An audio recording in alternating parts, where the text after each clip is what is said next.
Перед взглядом мы оставляем больше пространства. Здесь аккуратно подрезаем наш силуэт. Я делаю мазок максимально тонким.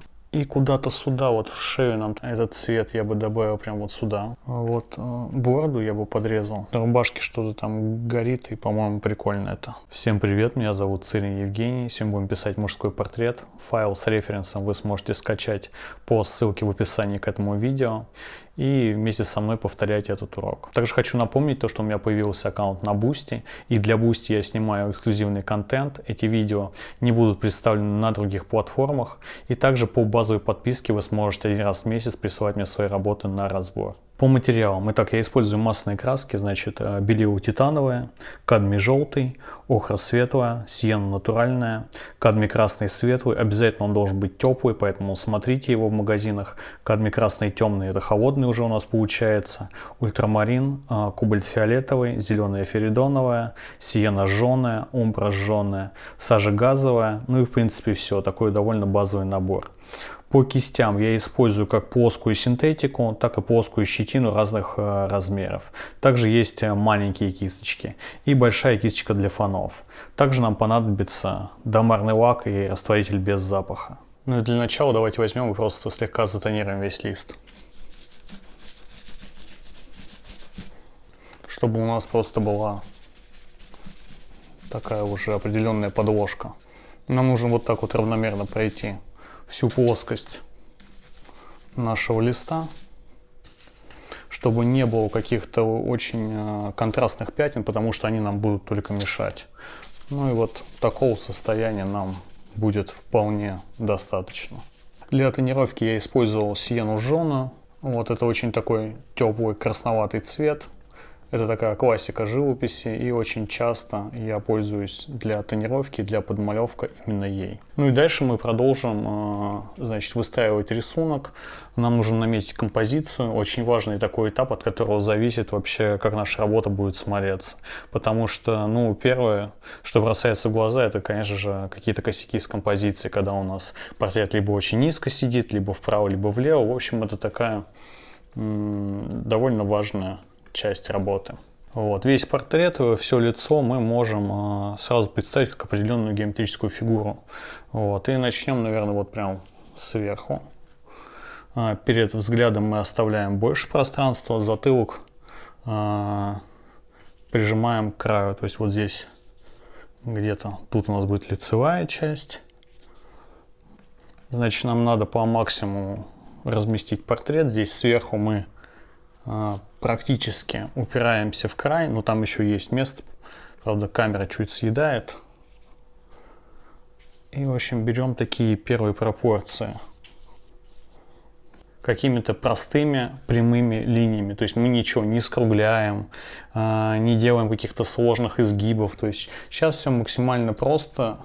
Мы делаем такую условную обрубовку нашего изображения, чтобы найти большие соотношения, большие массы.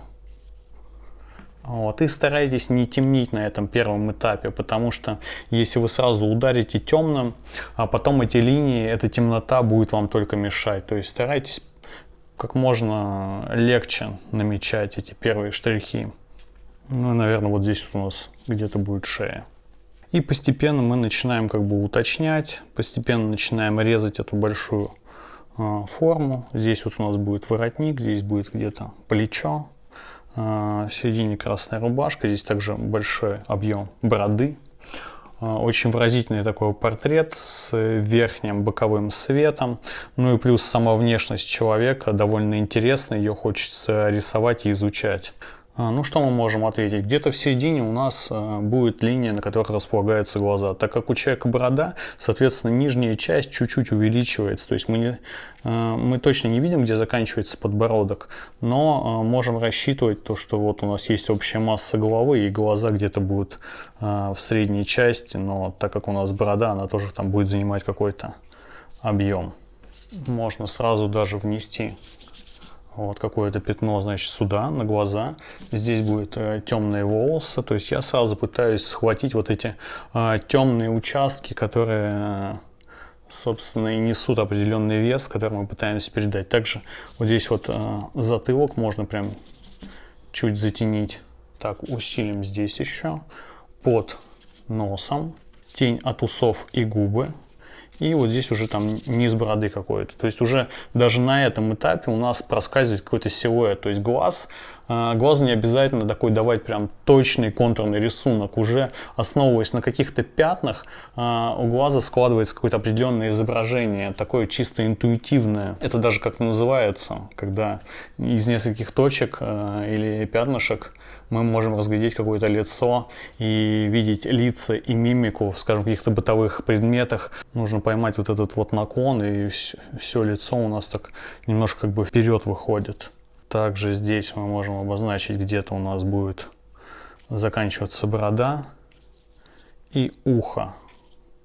Также нужно очень четко понимать анатомию, знать какие-то базовые вещи, строение черепа, строение мышцы лица, какая мускулатура будет куда приходиться. Ухо намечаем, где-то оно у нас вот здесь будет. Борода имеет тоже определенную форму, красивый. Вот здесь вот рисунок усов, как они перетекают в бороду. Тоже все это очень так выразительно и хочется исследовать. Портрет почти в профиль у нас, но с правой стороны чуть-чуть показывается бровь, и именно в этом месте у нас как бы формируется такой объем за счет вот таких вот разных отношений с фоном. То есть у нас есть, скажем, вот свет откуда-то отсюда идет, здесь вот у нас часть засвечивается, здесь она уже будет темнее фона. Также здесь вроде лицо все в целом попадает в свет, но вот здесь будет у нас темнее фона, нос будет кончик темнее, чем фон. И за счет этого мы, собственно, и будем строить объем. Здесь нижняя губа у нас будет. В этом месте такая седина проходит, и фактически сливается вся вот эта вот зона в большое такое световое пятно. Немножко взъерошенные волосы, но нам там предстоит еще разобраться и упорядочить всю эту структуру. То есть, если у нас что-то такое прям сложное и хаотичное, нам нужно все это упорядочить. Если наоборот слишком идет какой-то порядок, пересчет, то это может быть наоборот где-то сбить. Очень такой тонкий вопрос, который надо чувствовать. Вот здесь у нас хорошо подрезается скула, она здесь идет в тень. И это тоже такой выразительный момент, который показывает нам некий вот объем и структуру черепа и лица. В общем, тут все вместе начинает работать. Также надо не забывать и вот про вот эту одежду, которая там присутствует. Там какое-то пальто. Оно, в принципе, такое смотрится темным пятном, но там тоже предстоит разобраться нам. Чуть-чуть мы видим шею, там тоже появляется рубашка, красное пятно, очень так тоже выразительно и эффектно смотрится. Я думаю, мы с этим тоже что-то придумаем. Ну, в общем, нужно периодически переключаться. Вот мы можем здесь нарисовать какой-то элемент вот этого воротника. А он здесь как раз нам нужен будет на переднем плане. Ну и также важно будет показать здесь вот немножко шеи. Значит, продолжим уточнять детали. Но мы не будем доводить рисунок прям до какого-то такого прям завершенного момента. То есть я предпочитаю быстрее начинать как бы цветом и уточнять все это уже как бы в процессе. Мне так легче. Я так лучше как бы считываю информацию. Ну и вот эту часть можно прям затенить. Там у нас нужно найти будет рисунок и форму вот этой бороды, которая тоже делится по своей форме, по цветовым пятнам. То есть вот в этом месте у нас там появляется седина. И все это нужно будет поискать. Также обратите внимание, как я работаю кистью. То есть где-то я делаю тонкий мазок, а где-то мы можем прям вот сделать и нажать прям максимально широко. То есть даже такой большой кистью можно действовать достаточно аккуратно и ювелирно. Это тоже такая особая тема, которой стоит уделять время каким-то таким кистевым приемам. потому что от того, чувствуете вы кисть или нет, будет очень многое зависеть, особенно как бы вот на дальнейших стадиях работы. Итак, что бы я сделал дальше? Я бы утемнил фон и далее утемнил бы вот это вот пальто. Или это еще называется как бы раскидать по пятнам. То есть нам нужно выстроить вот эти вот тоновые отношения. У нас светлое лицо на темном фоне, а пальто будет еще темнее. То есть это важно. Эти пятна, они держат некий ритм, и они довольно хорошо смотрятся. И поэтому мы берем и еще раз просто проходимся весь фон. То есть нам нужно его вот утемнить. И здесь аккуратно подрезаем наш силуэт, который уже начал вырисовываться, но довольно свободно действуем. Также под определенные операции выбирайте соответствующие кисти. То есть, если мы работаем с фоном, я беру большую кисть. Если мы начинаем уже там моделировать форму, ставить блики, еще что-то такое, то есть уже нужно, скажем, размер кисти сокращать. И нет смысла там, скажем, работать по фону какой-то мелкой кистью, то есть это просто займет время. Также вот этот размер мазков, он считывается, и если у вас в работе присутствуют, скажем, большие, средние и мелкие мазки, это тоже такой эффектный прием, который считывается глазом и делает вашу работу более эффектной. Так, прошли фон. Как раз такая хорошая подложка, красивая под голубоватые, такая опять же классика. Может быть еще я бы залез вот сюда вот в рубашку. Рубашка там тоже какая-то красноватая. Ну и вообще вся вот эта зона, она такая в тень у нас уходит. И далее, как я и говорил, мы бы еще можем утемнить наше пальто. Оно там черное, но мы черное не будем делать. Мы берем, значит, умбру жженую, добавляем туда ультрамарина, получаем темный, красивый, такой насыщенный цвет. И, соответственно, вот это берем все и проходим. Вот, может быть, там чуть-чуть подсбивается рисунок, но ничего страшного, там ничего такого сложного нету. Мы все это еще раз уточним, найдем. В общем, это не представляет из себя какой-то такой сложности. Здесь, значит, рубашка, и там тоже у нас будет. Соответственно, уже на этом этапе мы обязательно сохраняем вот эти вот отношения, то есть светлое лицо, средний фон и темная одежда. Что мы еще можем сделать? Можем еще пройтись по волосам.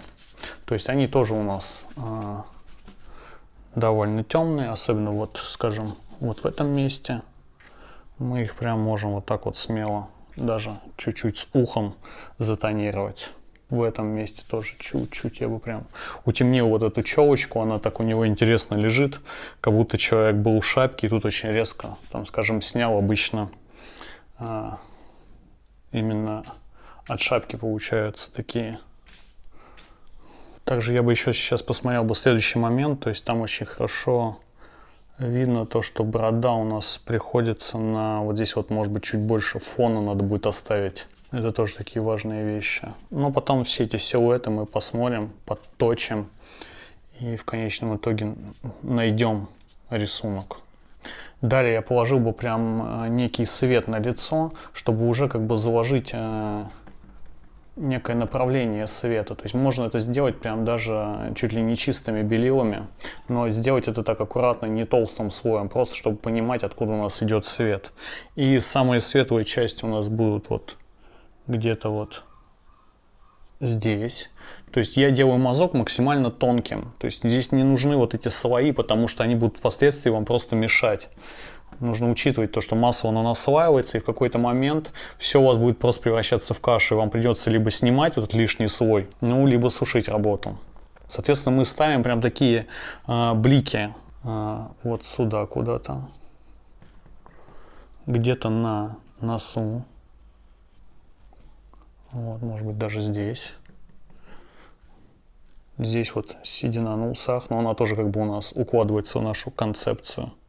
Может быть, да, вот здесь вот тоже какой-то этот волосы подчеркнуть. Здесь, может быть, даже пошире чуть сделать. Скуловая здесь идет такая часть. Потом вот на ухо я положил бы. Здесь бы чуть-чуть засветил. Ну и может быть хватит. То есть вот мы как бы обозначили, откуда у нас идет свет и где будут, куда мы будем все выводить. То есть, соответственно, во все другие стороны нам уже будет утемнять. И еще, скажем, какой-нибудь я намешал бы лицевой, но потеплее и потемнее уже. То есть может быть что-то такое среднее. Мы берем, значит, охру, берем кадмий красный. Может быть добавим чуть-чуть зеленого, чтобы усложнить все это дело. Ну и, соответственно, какой-то полутон мы, скажем, можем вот куда-то сюда положить. Но вот полутон не дает такого эффекта, то есть он у нас прям попадает вот сюда, можем положить. Чуть-чуть добавляем ультрамарина и веридоновый зеленый, чтобы усложнить цвет, иначе он будет очень таким открытым и прям розоватым. Здесь у нас будет такое вот утемнение прям. И может быть даже вот куда-то сюда, чего-то такого холодненького. И вот в эту часть. Также я сразу бы добавил чего-то такого прям красноватого, то есть это очень хорошо в лице считывается. Вот опять же куда-то сюда, в нос, в этом месте. То есть мы уже прям закладываем такую некую гамму, которая будет работать в этом портрете. Вот там где-то свет проходит, его тоже важно там не терять. В ухо мы можем тоже прям таким большим мазком, чтобы пока просто обозначить как-то этот объем. Мы потом найдем там рельеф. Вот на ухо в целом все такое красноватое. И куда-то сюда, вот в шею, нам тоже нужно показать, что там есть шея, но она уже не такая будет светлая. То есть мы должны как бы выстраивать вот эту вот градацию. То есть у нас вот эти самые светлые вещи, то есть там уже не будет такого света. То есть самые светлые мы сравниваем между собой, тени между собой. И тогда мы сможем выстроить вот это вот тоновые отношения. Потому что, скажем, вот у нас есть самое черное, да, пальто. И тень на этом пальто не будет попадать, скажем, в тень на лицевой части. Это совершенно разные вещи. Это нужно учитывать и держать все время, иначе все это как бы спутается. Может быть даже вот еще чего-то покраснее такого добавить. Особенно характерно вот это в носовой части. Здесь и такая как бы, я бы даже сказал, какая-то болезненность глаз. То есть там прям такие красноватые моменты присутствуют. Ну, в ухе, понятно, там само собой. И также здесь вот у нас надо наметить то, что лоб, он переламывается, то есть он имеет там несколько плоскостей. И я бы там сделал вот через зелень и через что-то такое тепленькое. То есть там все должно быть мягче. Там нам нужно как бы подготовить вот это касание с фоном. Ну, вот, наверное, сильновато, но ладно, фоном подрежем. Лучше сделать чуть даже посильнее. Также где-то здесь у нас там будет проскакивать кусочек. И где-то вот я бы все-таки мазнул здесь по носу, положил бы там свет на нем такой. Здесь бы уже сделал мягче, там переход в какую-то переносицу. Далее я бы намешал фон. То есть опять же берем большую кисть, и вот на этом замесе мы можем намешать фоновой колер. То есть берем через ультрамарин его делаем, и нам его нужно чем-то усложнить. То есть, может быть, да, чего-то коричневатого туда добавить, умбра жженый. И вот он становится более живописным, более таким сложным. И нам нужно его очень точно взять по тону, потому что относительно него мы как раз и будем выстраивать вот этот весь объем. Ну, давайте попробуем.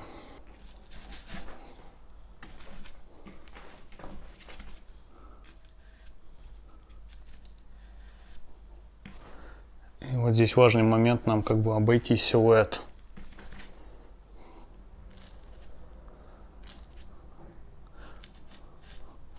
Силуэт, здесь вот у нас усы будут выходить. Мы как бы прямо обходим вот этот рельеф. И где-то, опять же, мы можем делать так мазки, что у нас будет оставаться наш подмалевок. Здесь будет сливаться у нас борода. Здесь нам обязательно нужно, опять же, пропустить этот колер. И тут мы спокойно делаем. Вот это нужно прям срезать, там не будет так.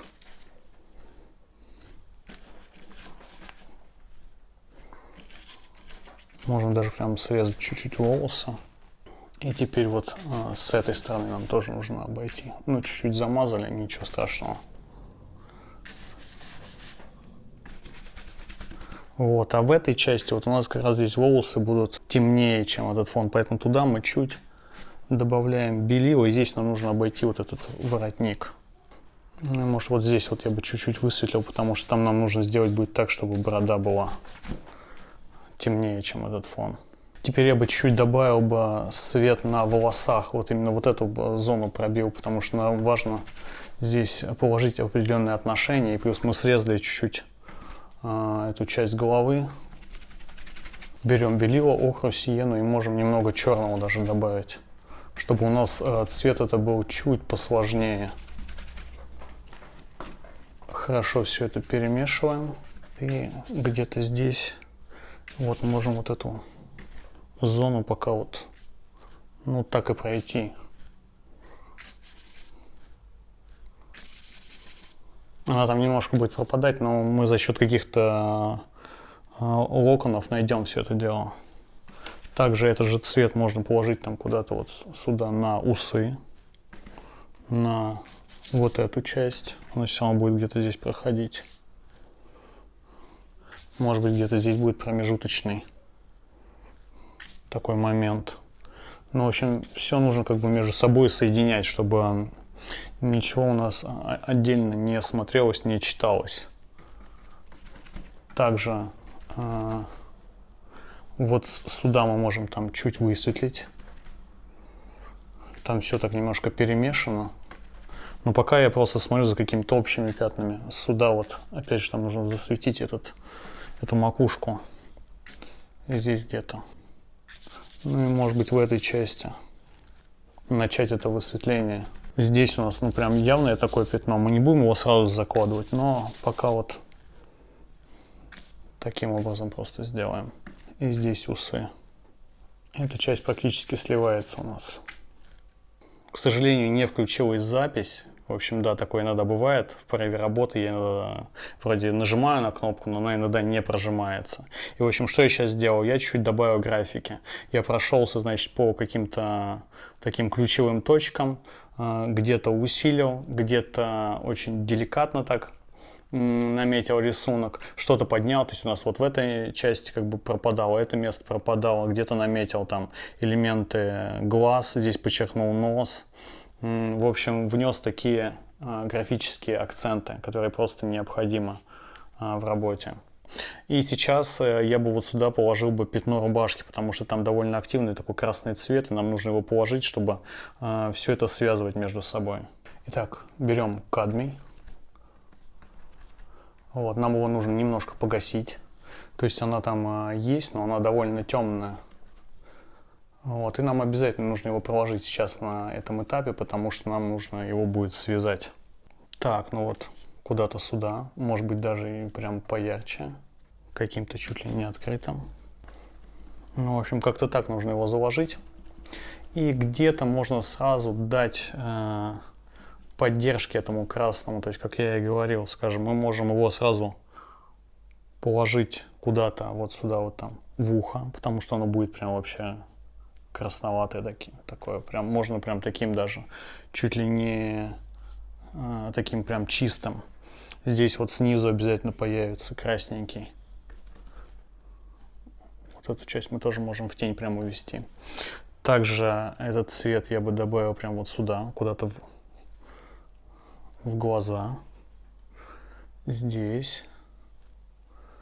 Вот, может быть, там чуть его сделать посветлее.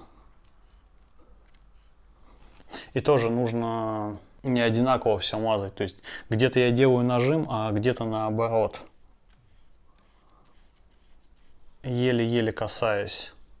Также где-то у нас красный может вот и там в волосах пройти, как некая такая тень. Но, в общем, все нужно между собой связывать. И даже вот куда-то сюда волосы я бы все равно поставил бы эти несколько точек, чтобы они как-то там промелькнули. Вот сюда тоже немножко, просто чуть-чуть подсбить. Он, может быть, сейчас смотрится довольно резко, ярко, но мы его смягчим. Мы потом его сделаем мягче путем нанесения сверху каких-то мазков. Также вот сюда бы я показал, потому что там губа, она тоже красноватая. И здесь будет просвечиваться какая-то часть кожи. Чуть-чуть можно еще высветлить, добавить какого-то ультрамарина и какой-то мазок прямо вот сюда положить. Ну, наверное, нужно помягче чуть, потому что он такой прям жесткий получается. Вот в это место. Но тут нужно учитывать то, что как бы слой масла, он начинает уже там смешиваться. Может быть, даже вот чуть-чуть в волосы засунуть, просто чтобы это все там как-то перекликалось. И еще бы немножко я прям подчеркнул бы вот этот нос. Ну ладно, это опять уже у нас такое в графику. Вот здесь чуть я засветил бы верхнее веко. Оно тоже должно быть такое красноватое. Здесь может быть чуть смягчить надо. Ну посмотрим еще. Этот момент он такой. Пока сделаем чуть активнее, чем оно есть. Также может быть куда-то сюда все-таки в бороду тоже чуть-чуть добавить. Ну, просто чтобы оно там было. Итак, берем чистую кисть, и я бы еще утемнил бы волосы и бороду. Что бы я бы сделал? То есть вот в этом месте я прям бы добавил такой темноты. Здесь такой характерный заворот, очень интересно. Усы и седина переходят здесь вот. Это нужно очень аккуратно показывать. То есть с одной стороны оно хорошо прослеживается, с другой не надо делать на этом прям такой механической как бы обводки. Здесь вот у нас прям такой какой-то локон идет. Там борода, она неоднородная, то есть, я так понимаю, там появляются какие-то седые пряди. Вот в этом месте я бы тоже чуть затемнил бы. Не хватает какого-то веса. Вот она сразу начала лучше работать в отношении с фоном. Может быть, здесь чуть. И вот тут на краю. На краю и вот куда-то сюда. Подчеркнул бы здесь вот эту височную область. В общем, мы постоянно так по всей работе переключаемся. Работаем, не знаю, с лицевой частью, потом переключаемся на одежду, на волосы. То есть постоянно мы должны бегать. Если мы как бы зациклимся на чем-то одном, очень легко замылится глаз, и все, мы как бы потеряем суть и истину. Здесь нужны какие-то вот тонкие такие намеки, но вот этот пробор, он все-таки там есть. Там, конечно, волосы все перемешиваются.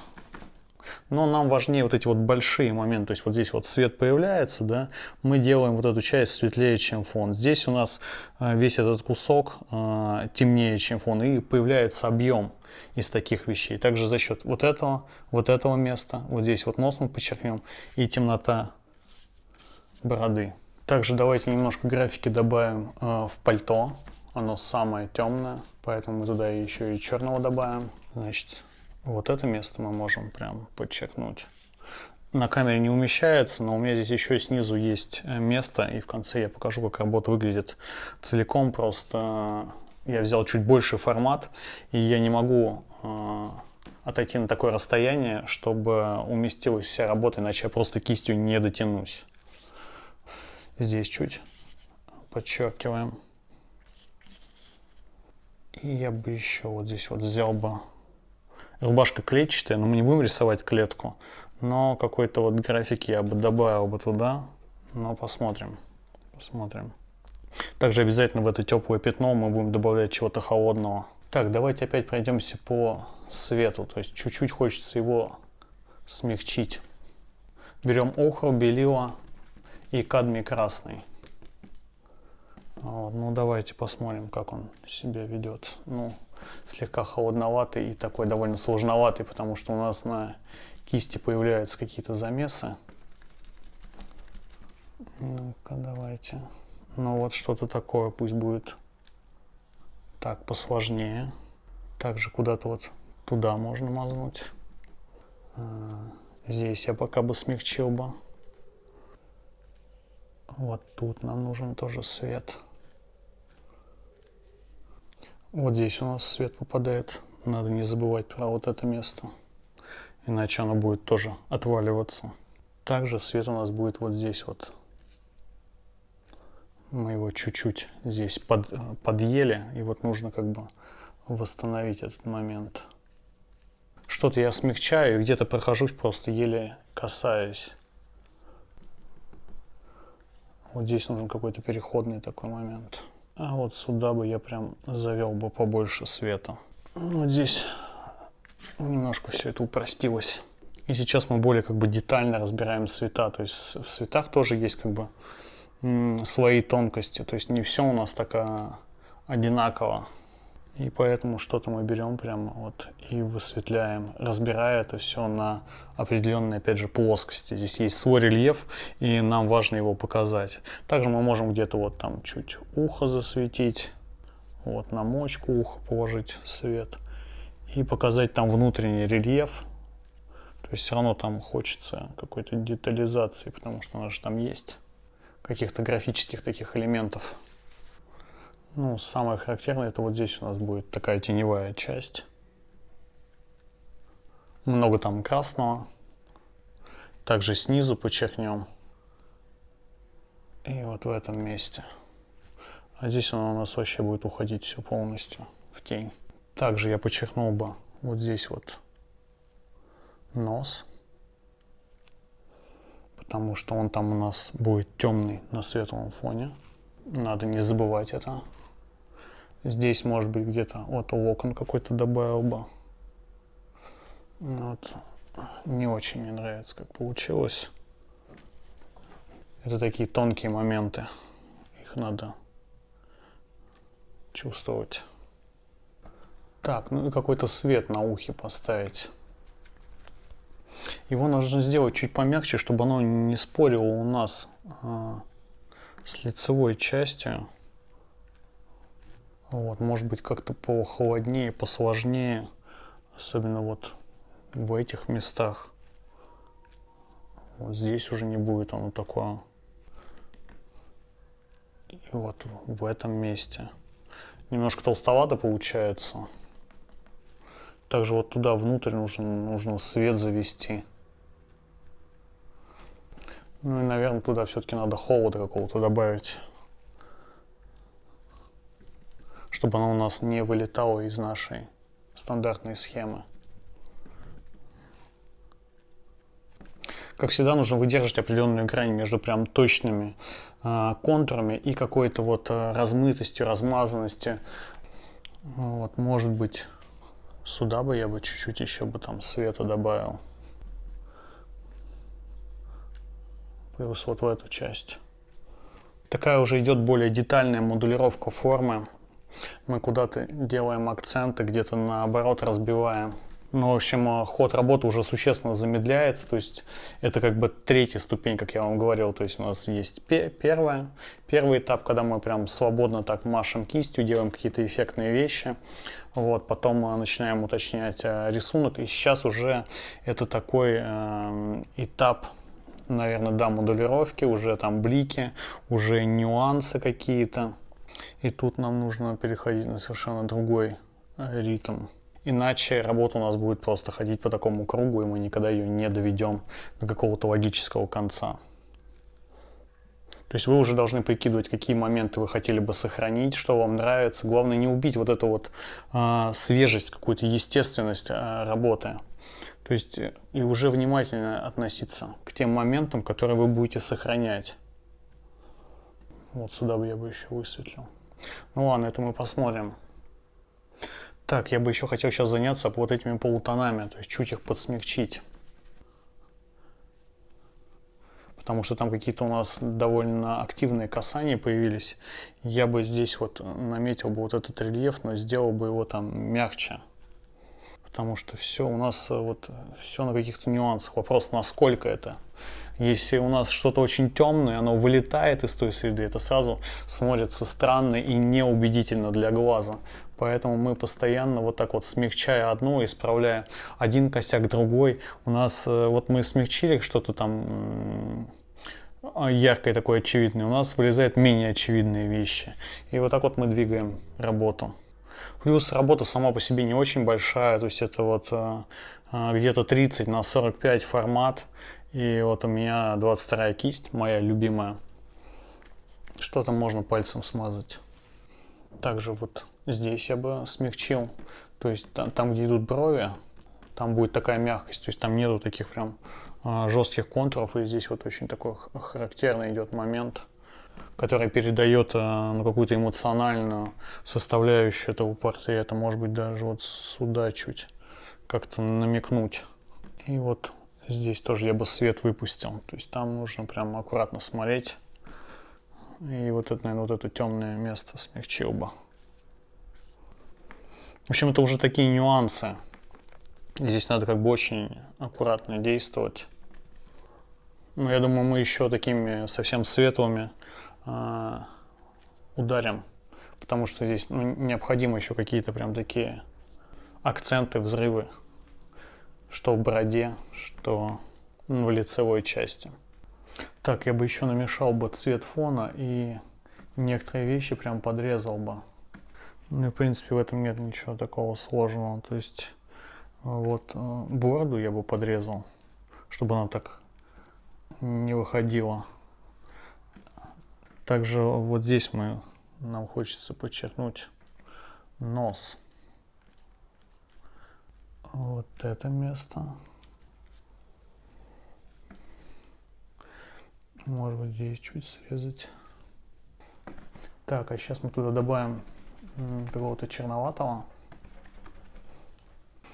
И я бы вот сюда бы его чуть положил, потому что вот в этом месте нам где-то нужно, чтобы проявился холодный. Немножко совсем. И опять немножко графики нам надо добавить. То есть вот здесь вот у нас пойдет тень от этих усов. Они вот так вот аж вперед будут выходить. Может быть, даже еще больше. Также здесь как будто реснички будут чуть-чуть прям так. Графика вот здесь пойдет. Можно прям наметить глаз. Он там будет. Он там прям прослеживается. Но очень мягко и аккуратно. Также вот здесь вот прям такой характерный момент. Прям аккуратно выстриженная линия такая. Тонкие такие вещи. Их нужно прям где-то добавлять, но очень так по ощущениям. И здесь мы можем подчеркнуть. Это уже какие-то акценты, но со стороны теней. Здесь можем ухо чуть подчеркнуть. Так, давайте еще поработаем с волосами. То есть нужны какие-то, опять же, финальные высветления, финальные акценты. Берем ту кисть, вот у нас здесь фон, волосы, это все там через ультрамарин делалось. Поэтому мы и берем эту кисть, чтобы она была уже с каким-то таким более-менее похожим замесом.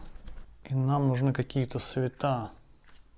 Здесь вот опять же такая путаница немножко вот в этой височной области, но определенная, да, там какая-то структура есть. Главное ее очень мягко как-то заложить. Ну и опять же вопрос, насколько там все это надо показывать. Может быть, там и не нужно уже такого вот высветления. Я бы еще вот ударил бы по вот этому свету. И здесь прям, где борода вот начинается, хочется каких-то таких прям активных высветлений. Также у нас свет пройдет вот здесь, тоже прям там такое очень выразительное место. Прядь такая, ну, седая, либо она прям, это похоже больше на седую. Ну и свет здесь есть, в общем, здесь все сошлось, поэтому нужно прям вот это место высветлить. И вот отсюда пойдет тоже такой локон, сюда вот уже. Но я бы вот очень аккуратно бы все это делал. И где-то, и в этой части, то есть нужно показать там какой-то свет, он сюда будет попадать, но уже не такой яркий, как там, как вот в этой части. И вот куда-то сюда вот он будет. И я еле касаюсь кистью, то есть это тоже такие деликатные уже доделки. Может быть, чуть-чуть вот на эту, опять же, бровь, на эту мягкую ударить. Нужно там какое-то высветление. Здесь вот на затылок. Лохматость показать вот эту, может быть, куда-то сюда еще. И очень характерные такие выходящие вперед усы. Даже в этой части видно, что они большие, то, что там такой мощный объем. Так, на рубашку я бы тоже еще поставил какой-то акцент. Может быть, прям вообще чем-то, может быть, даже чистым.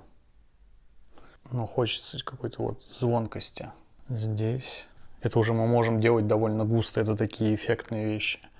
И может быть вот тут, если будет заметно, конечно. Также какая-то ответка должна пробежать и вот в лицевой части. То есть вот эти вот покраснения. Ну, в уши, конечно, их надо вставить. Вот здесь вот это будут такие переходные места в носовой части. Вот здесь прям аккуратненько мы можем завести. То есть такие вещи очень оживляют работу. Они делаются в финальной части. Именно добавить такой звонкости в какие-то места. Но очень, это опять же должно быть деликатно и выборочно. То есть не везде. Иначе это будет не так выразительно смотреться. Может быть, вот куда-то еще сюда все-таки добавить. Что можем поставить какие-то определенные детальки, скажем, вот там есть у него серьга в ухе. Но опять же, это все нужно делать такими прям намеками, чтобы это все не вылетало из нашей стилистики. То есть мы ставим темную основу и дальше будем делать такое высветление через охру, чтобы было что-то, имитация металла. Ну вот что-то такое, да. Также можно мазнуть на шее, там опять же намек на какую-то татуировку. Вот, можно вот сюда чуть мазнуть, что-то такое. Там непонятно контуры, но присутствует. И финалом нашей работы являются блики на лице. То есть мы вот дернули цвета на бороде, и сейчас нам нужно вот сюда вот поставить тоже блики. Это как бы такая финальная часть. То есть у нас есть самые темные места, которые держат форму, держат объем, и также самые светлые. И те очень важные моменты. Их нужно ставить очень точно, потому что они являются как бы частью, мне кажется, больше графики и как бы являются таким финалом формы. Если они поставлены неправильно, то они рушат все изображение. Поэтому кисть тщательно вытираем и вот делаем какой-то замес уже на том месте, где мы и мешали телесный колер. Нам нужно чуть подсадить этот цвет, как таковых их нету, прям активных бликов, но вот это высветление, оно должно как бы присутствовать. Вот где-то, мне кажется, здесь должно быть, может быть, вот в этой части и на носу. Может быть, вот здесь я бы еще тоже подчеркнул бы какой-то момент. Нужно смотреть за тем, какого они размера будут, какой плотности. Ну вот что-то такое, мне кажется. И может быть, еще бы я на нос поставил бы вот, да, вот такой прям финал. Но главное не переборщить. Немножко активно вот эта татуировка смотрится, я бы это вот чуть смягчил бы прям вот, чтобы все там было чуть помягче. И может быть, вот еще взял бы и поджег бы вот какие-то вот эти вот прядки, которые там идут. Аккуратненько так. Здесь, здесь. Но тут тоже нужно прям так деликатно действовать, иначе все это будет. На усах чуть просело высветление, мы можем вот его еще раз прям усилить. Оно здесь прям нужно. Такой прям акцент, но он еще здесь прям к месту приходится. Сразу выразительнее становится. И также вот здесь вот на рубашке что-то там горит, и, по-моему, прикольно это. То есть прям не хватает здесь какого-то пятнышка, не знаю, там как будто пуговица какая-то, но она здесь прям нужна, хорошо смотрится. Вот такой получился портрет. Я писал его за один подход, где-то 2-2,5 часа с учетом съемок. В общем, спасибо всем, кто досмотрел до конца. Если вам понравился ролик, обязательно поделитесь им с друзьями и теми людьми, кто интересуется искусством. Ставьте лайки, пишите ваши комментарии, пишите, какие темы вас еще интересуют. И всем спасибо, до новых встреч, пока.